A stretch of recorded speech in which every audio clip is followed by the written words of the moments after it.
Hi hello மக்களே, வணக்கம். இன்னும் நம்ம சேனல் சப்ஸ்கிரைப் பண்ணாமல் இருந்தால் சப்ஸ்கிரைப் பண்ணுங்கள், பெல் ஐக்கானையும் தட்டி விட்ருங்க. எம்ஜிஆரோட முதல் 18 பாகங்கள் பிளேலிஸ்ட்டில் இருக்குது. நான் பார்த்துட்டு வாங்க, அடுத்த பாகத்துக்கு போகலாம். ஜெமினி நிறுவன தயாரிப்புகள் தவிர வேறு எந்த படத்தையும் ஜெமினி ஸ்டுடியோவில் நடத்துவதற்கு எஸ் வாசன் அனுமதிப்பது கிடையாது. அப்படி கட்டுப்பாடான ஸ்டுடியோவில் தான் நடிக்கும் படங்களின் படப்பிடிப்பை நடத்த விரும்பினார் எம்ஜிஆர். அதற்கு தூண்டிலாக அமைந்தவர் ஜி.என். வேலுமணி. அவருடைய குடியிருந்த கோயில் படப்பிடிப்பு சத்யா ஸ்டுடியோவில் நடைபெற்ற போது ஜெமினியில் படப்பிடிப்பு நடக்க வேண்டும் என்று வேண்டுகோள் கொடுத்தால் எம்ஜிஆர். சாதாரணமாக வேலுமணி நடிகர்களுக்காக வளைந்து கொடுப்பவரெல்லாம் இல்லை. ஆனால் எம்ஜிஆர் அதை அடிக்கடி சொல்லி தொந்தரவு செய்து கொண்டே இருந்தார். ஒரு கட்டத்தில் கால்செட் விஷயத்தில் எம்ஜிஆர் குளறுபடி செய்து விடுவாரோ என்று பயம் வந்துவிட்டது வேலுமணிக்கு. எம்ஜிஆருடைய விருப்பப்படி நடந்தால் படமும் விரைவில் முடியக்கூடும் என்ற நம்பிக்கையில் வாசன் அவர்களை சந்திக்க முடிவு செய்தார். வாசனை சந்திப்பதற்கு மற்றொரு விஷயமும் உதவியாக இருந்தது. ஆம், வேலுமணியும் வாசனும் இருவருமே காங்கிரஸ்காரர்கள். அந்த அடிப்படையில் வாசனை சந்தித்த போது எம்ஜிஆருடைய விருப்பம் அவருக்கு வியப்பை தந்தது. தனது ஸ்டுடியோவின் விதிமுறைகளை எம்ஜிஆருக்காக எப்படி மாற்றிக்கொள்வது என்று யோசித்தார். இதனால் வேலுமணி வாசனை மீண்டும் மீண்டும் சந்திக்க வேண்டியதாயிற்று. ஒரு வழியாக வாசன் இறங்கி வந்தார். குடியிருந்த கோயில் படத்திற்காக சத்யாவில் போடப்பட்ட செட்டுகள் எல்லாம் ஜெமினிக்கு இடம் மாறின. அதுவரை உள்ளே என்ன நடக்கிறது என்று வெளியுலகம் அறியாத வகையில் மௌன கோட்டையாக செயல்பட்ட ஜெமினி எம்ஜிஆர் வருகையால் அமர்க்கலமானது. சென்னையில் மத்திய பகுதிக்கு எம்ஜிஆர் வருகிறார் என்றால் ரசிகர்கள் சும்மா இருப்பார்களா? எம்ஜிஆர் வருகையை எதிர்பார்த்து ஜெமினி வாசலில் ரசிகர்கள் கூட்டம் தவம் இருக்க தொடங்கியது. நாளடைவில் ஜெமினி ஸ்டுடியோ ஒரு வேடிக்கை பார்க்கும் இடமாக மாறிவிட்டது.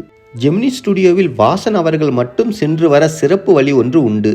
அந்த வழியில் வேறு யாரும் செல்ல அனுமதி கிடையாது. எம்ஜிஆருக்காக விதி தளர்த்தப்பட்டு அவருக்காகவும் வழிவிடப்பட்டது. வாசன் எம்ஜிஆர் வருகையை கண்டும் காணாதது போல் இருந்தார்.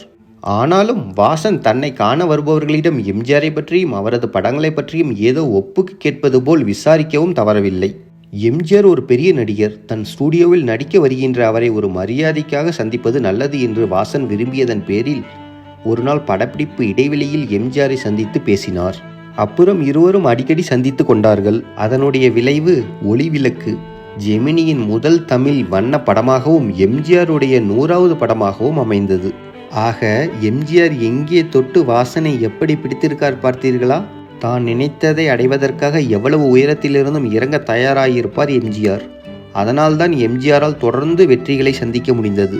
திரைப்பட நடிகர் புத்தூர் நடராஜன் என்றாலே எம்ஜிஆரை நினைவுபடுத்தும் அளவில் அவருடன் பெரும்பாலான படங்களில் நடித்திருக்கிறார் என்று சொல்வதை விட சண்டை செய்திருக்கிறார் என்பதே சரியாக இருக்கும். 1948 மந்திரகுமாரி படப்பிடிப்பில் ஒரு நாள் எம்ஜிஆருக்கும் எனக்கும் கத்தி சண்டை நடப்பது போல் காட்சி.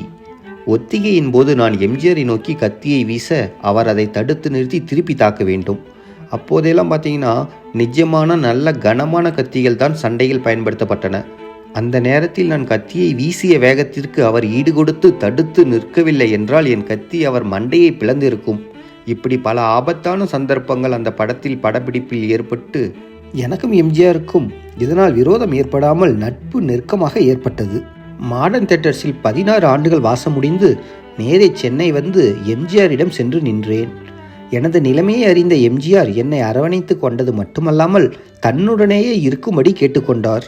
அப்போதுதான் எம்ஜிஆருடைய நாடக மன்றம் ஆரம்பமாகியது. இன்ப கனவு, அட்வொகேட் அமரன், சுமைதாங்கி, இது பின்னர் நல்லவன் வாழ்வான் என்ற பெயரில் படமாகியது. அடுத்து பகைவனின் காதலி ஆகிய நாடகங்கள் எங்களால் நடத்தப்பட்டன. புஷ்பலதா, ஜி. சகுந்தலா, தங்கவேலு ஆகியோர் எம்ஜிஆர் நாடக மன்றத்தின் மூலமாக தான் சினிமாவுக்கு வந்தார்கள். இன்று சினிமாவில் சண்டை காட்சிகளை பல சாட்டுகளாக பிரித்து அதில் ரிஸ்க் இல்லாமல் படம் எடுத்து விடுகிறார்கள். ஆனால் அந்த காலத்தில் நாடகங்களில் கத்தி சண்டை, குத்து சண்டை எல்லாம் தத்ரூபமாக இருக்கும். அப்படி சண்டை காட்சிகளில் அந்தர்பல்ட்டி, தாவுதல், பாய்ச்சல் எல்லாம் இருக்கும் என்பதால் பல நாட்கள் உடல் வலியால் அவஸ்தைப்பட வேண்டியிருக்கும். ஒரு சமயத்தில் அறிஞர் அண்ணா தலைமையில் பகைவனின் காதலி நாடகம் நடந்தது. அதில் ஒரு காட்சியில் எம்ஜிஆருக்கும் எனக்கும் கத்தி சண்டை. அவர் 2 கத்திகளுடனும் நான் 1 கத்திகளுடனும் சண்டை செய்தோம். ஒரு கட்டத்தில் அவர் கத்தியை வீசுகையில் நான் தலையை பின்னுக்கு இழுக்க வேண்டும். அப்படி இழுத்தபோது மறைவாக இருந்த நாடக கொட்டகை தட்டியின் மேல் என் தலை மோதி நிற்கையில் எம்ஜிஆரின் கத்தி வீச்சு என் வலது மூக்கை கிழித்துவிட்டது. ரத்தம் பெருகியது. சண்டை செய்யும் மும்மரத்தில் நான் அதை கவனிக்கவே இல்லை. இருப்பினும் மேடைக்கு முன்னால் அமர்ந்து நாடகம் பார்த்து கொண்டிருந்த அண்ணாவும் ராம அரங்கனும் அதை பார்த்துவிட்டு உள்ளே வந்து என்னை டாக்டரிடம் அழைத்து சென்று அவசர சிகிச்சை செய்ய முயற்சித்தனர். நான் அதை மறுத்துவிட்டு சிறிது பவுடரை எனது மூக்கில் அப்பி ஒழுகும் இரத்தத்தை நிறுத்திவிட்டு அடுத்த காட்சியிலேயே நான் நடிக்க வேண்டியிருப்பதால் எம்ஜிஆர் அண்ணா ஆகியோரது வேண்டுகோளை நான் புறக்கணித்துவிட்டு தொடர்ந்து நடித்து முடித்தேன். அதன் பின் சென்னைக்கு வந்து எம்ஜிஆரின் குடும்ப டாக்டர் PR சுப்பிரமணியத்திடம் சிகிச்சை செய்து தையல் போட்டுக்கொண்டேன்.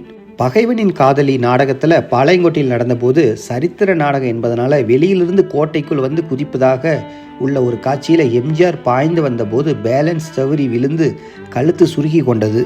அதனால் 2 நாட்கள் கழுத்தை அசைக்கக்கூட முடியாமல் மிகவும் அவஸ்தைப்பட்டு போய்விட்டார். அதன் பின் அந்த நாடகத்தை நிறுத்திவிட்டார். சீர்காழியில் இன்ப கனவு நாடகத்தின் போதுதான் எம்ஜிஆருடைய கால் முறிந்தது. அதற்கு முன் மற்ற ஊர்களில் இதே நாடகம் நடந்தபோது அதில் இடம்பெறும் சண்டை காட்சிகள் எம்ஜிஆர் என்னை தூக்கி தூக்கி போடுவதால் உடம்பெல்லாம் கடுமையான வலி இருந்தது. இடுப்பை அசைக்க கூட முடியவில்லை. அதனால் என்னால் சீர்காழி நாடகத்தின் போது என்னால் நடிக்க இயலாது என்று மறுத்துவிட்டேன்.